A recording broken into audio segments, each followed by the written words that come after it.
What's up, YouTube? So today is a fun day for me because I haven't posted a video in a while, and this one has been on the back burner for a while, and I am finally able to bring this one to you. This is the topic that I have been just really looking forward to covering, and that is looking at debt management strategies for prospective PT students and even just kind of discussing, is physical therapy school even worth it anymore? These are questions that you might be starting to see, maybe hear in your own circles if you are in PT school. Maybe you're applying to PT school, maybe you're an undergrad and you've declared your exercise physiology, exercise science major with the intent of becoming a physical therapist. But physical therapy school tuition and debt leaving the profession is getting out of control. And that's what this video is about. It's going to be addressing the elephant in the room and what the consequences are if you don't address the elephant in the room in your own life. So, without further ado, let's jump into this thing. So, the introduction to this is just as I was talking about, but let's put some numbers to it. Let's actually get down and dirty with it and get some real data, not just opinions. Let's get some data out here on what is going on in the profession. So, recent articles suggest from that I've read in 2023. I'll have all my sources here at the end if you'd like to read these articles, but around most new grad PTs are graduating with a total debt of $142,000 from PT school. Now, the APTA just had their latest report, their data report regarding wages and debt and aspects like that, that was released in 2020. And it also estimates that the debt was about 142,000. So you got 3 years in between each article there, and each around $142,000 in debt. Likely, probably even higher than that. That's what you'd recommend from that. The APTA's report is 3 years older than the article I read, and it's $142,000. It's likely even higher. That would be my guess. Now, obviously, that's just a guess, but regardless, $142,000 in debt. Let's put that into perspective. If you look up on the Bureau of Labor Statistics, physical therapists on a median salary, not an average, a median salary, make $97,000 as of 2023. That is not what you are going to be making likely coming out of school. There's no reason why you couldn't make that, but most of you probably watching this video will not make that. It's not, prove me wrong. I would hope that everybody watching this video makes well over six figures once they graduate PT school. It's just the data suggests that that's not really the case. A median salary for a new grad physical therapist is actually somewhere around $65,000 to $70,000, around what I was looking into there for the latest APTA wages report that had been released. So if you're going to be making $70,000 but graduating with $142,000, you've already got a debt to income ratio greater than 2 to 1, which is not ideal at all. So here is the consequences of taking out massive debt. And it's sad because I see this all the time. I see so many of my classmates going through this. I see so many colleagues of mine going through this. I've seen so many clients that I've even coached in my own coaching services. I work for an application coaching service that helps people get into physical therapy school. And as I'm going and talking to these kids, they're often telling me that they're going to go to a school that costs well over $100,000. And I'm just like, where was your planning? Well, these are the consequences that these people are going to suffer, likely, according to the statistics. Again, data. This is not opinions. This is just what the data says. So 60% of people who filled out a survey from the APTA said that they have forgone buying a home due to the debt that they've occurred during physical therapy school. 56% of respondents say they had forgone saving for retirement due to debt. 53% said they had forgone starting a family due to debt. So these are big consequences, everybody. I mean, you're going to school for 7 years of your life. You're going to work very hard for those 7 years. It's not an easy degree to obtain, right? And you're going to come out and do all this hard work just to find yourself in a lump sum of debt, which is its own problem, a huge problem, because unless you've got a really good framework on how to tackle that, it doesn't end up well for most people. So we're going to keep going on. So that all sounds really bad, but could it get worse? There's more people. There is always going to be more. So more statistics. I just want to make the first caveat though, money is not everything. I'm not here to talk about debt and money like it's the end all be all, and that's all you should ever think about before you go to bed. When you wake up is money, money, money. No, you shouldn't. You shouldn't be obsessed with money. But what you should be thinking of is it should be in your brain. It shouldn't be out of your lexicon completely. You need to be able to look at money and say, this is a very major thing in life. Okay, there's other things that matter. Health, family, all those things are super important. Religion, all these things are super important. But money is very important, because if you don't have your money in order, a lot of those things can go haywire. It's often commonly cited as one of the most cited, I should say, reasons for divorce among divorcees is money problems. If you're not on the same page as your spouse with your money, if you have this relationship with debt as it's just a thing that you accept, and you're going into a relationship like, okay, well, I'm already $150,000 in debt, and what's going to be another $50,000 to go do this, or another $100,000 to go do this?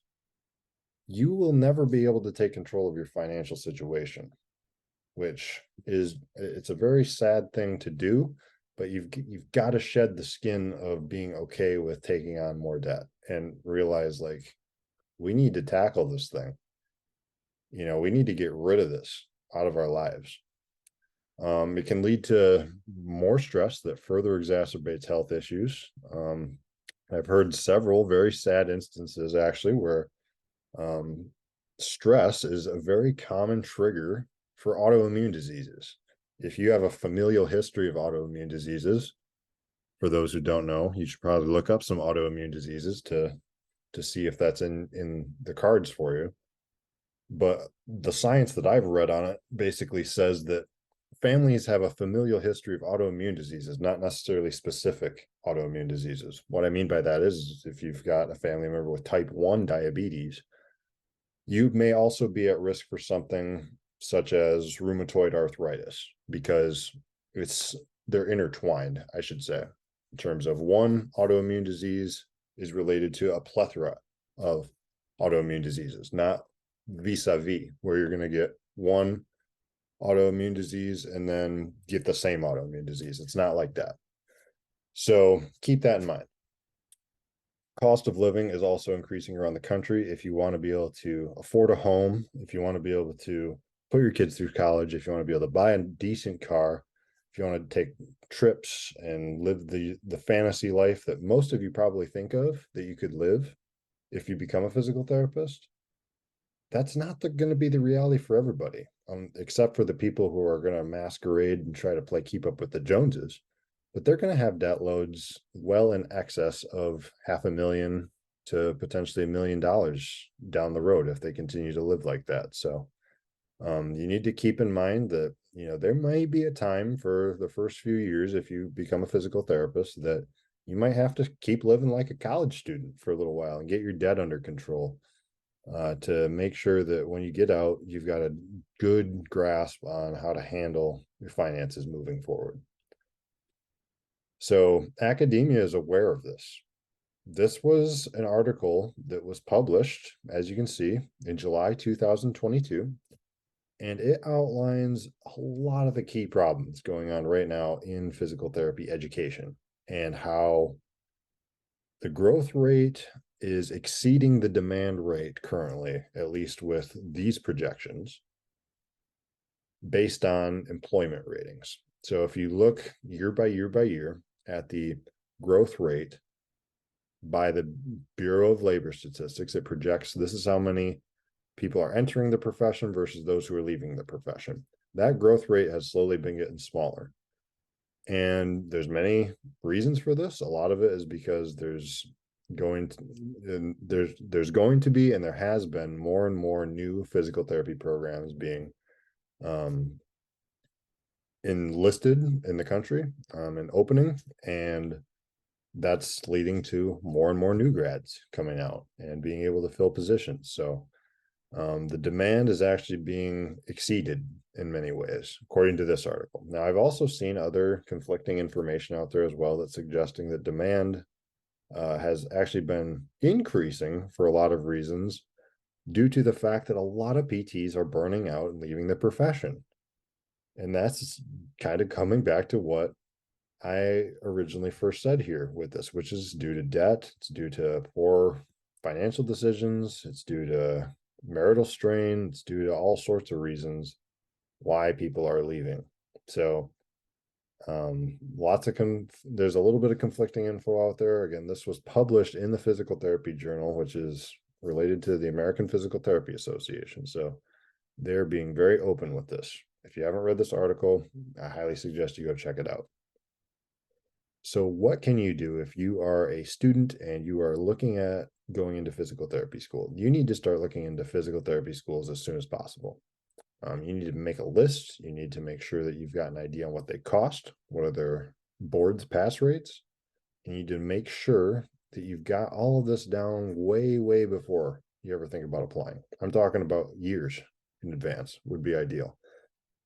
But I highly would encourage you to not just look into your own state's schools. This is actually a very surprising thing, but out-of-state tuition in a lot of states may actually be a way better solution than in-state tuition.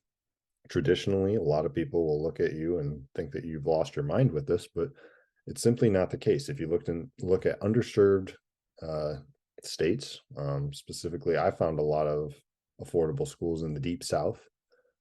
You could move across the country, go to physical therapy school there, and come out way ahead in terms of tuition wise compared to if you would have gone to your own state.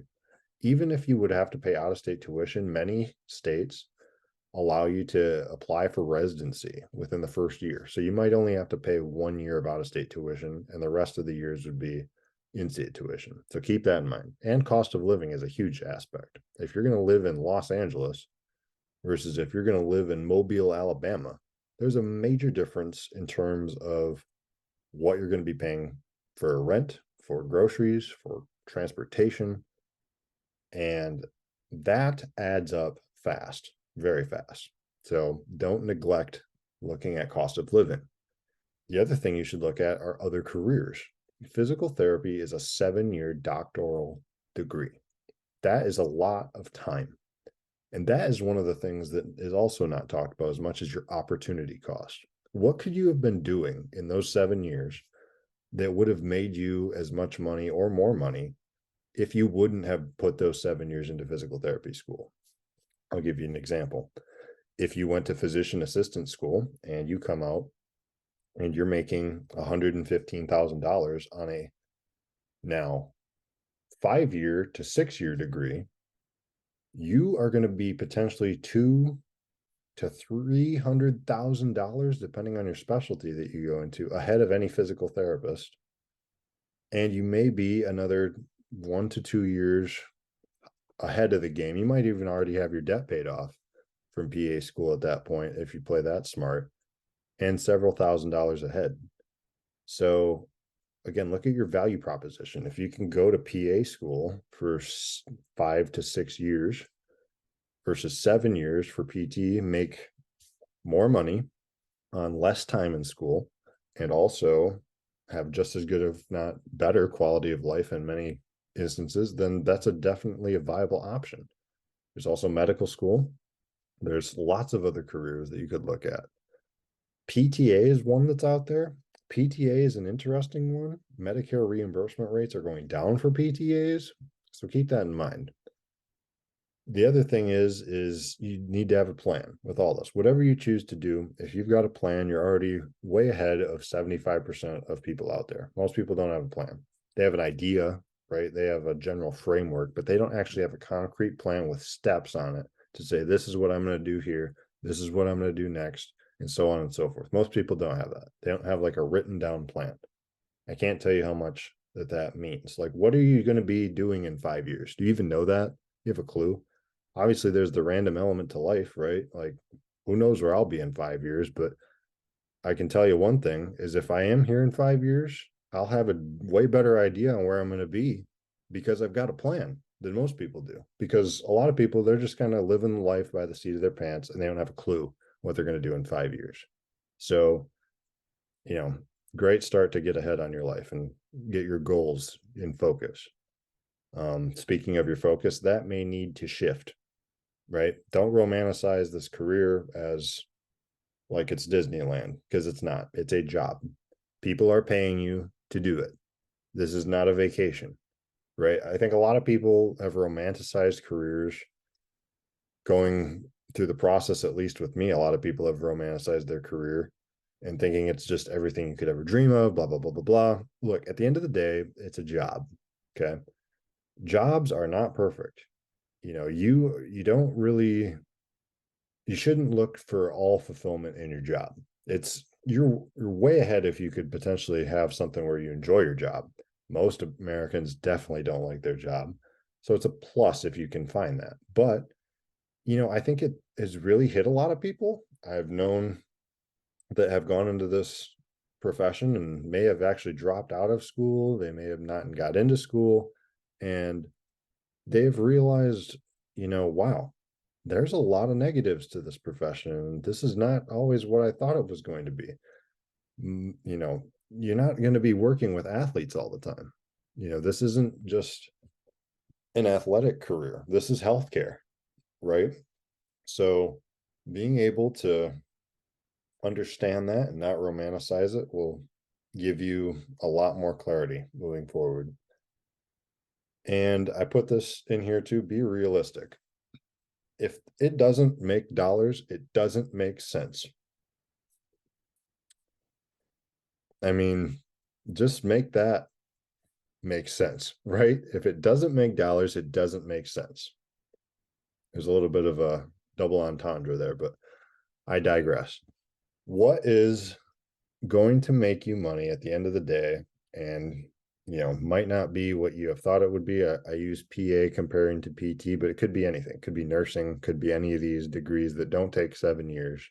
If it's still going to get you a great quality of life compared to most people, and you're going to be able to get out with a lot less debt, that would be a great option for all of you to look into and seriously consider it. You'll be way farther ahead, I promise you. I've known therapists, I've known therapy assistants, PTAs, that have gone from the career and gone back to nursing school.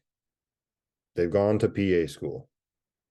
It exists. There are people out there that have done it because they realize, wow, I just don't make enough money. So you don't want to be one of those people. If you do have debt and you're watching this presentation, I highly recommend you look into proven methods to getting out of debt. Some of the best resources I would say is Dave Ramsey. Dave Ramsey gets a lot of crap out there, to be honest. Mathematically, some of his stuff might not make sense, but I got to tell you, he's gotten a lot of people out of debt. And all the personal finance people out there who are watching this, they can critique Dave, which, trust me, Dave has his flaws. I'm not here to say, Dave is the most perfect person in the world. No one is perfect. In fact, the only perfect person that I'm aware of is Jesus Christ, and they nailed him to a cross. So anyone out there is fair game. All right. And so my point is, though, with that is there's no perfect method to getting out of debt, but there are some better ones than other ones, and Dave's a good one. If you haven't read it, look up Total Money Makeover, get on Financial Peace University, and start to get some financial sense in your head. A lot of people watching this might not have a clue about finances. It's a good place to start and a good place to start getting your gears turning with finances to get better. So these are my references. I'll let you go ahead and take a look at them if you need to. But at the end of the day, I just want to sign off with this.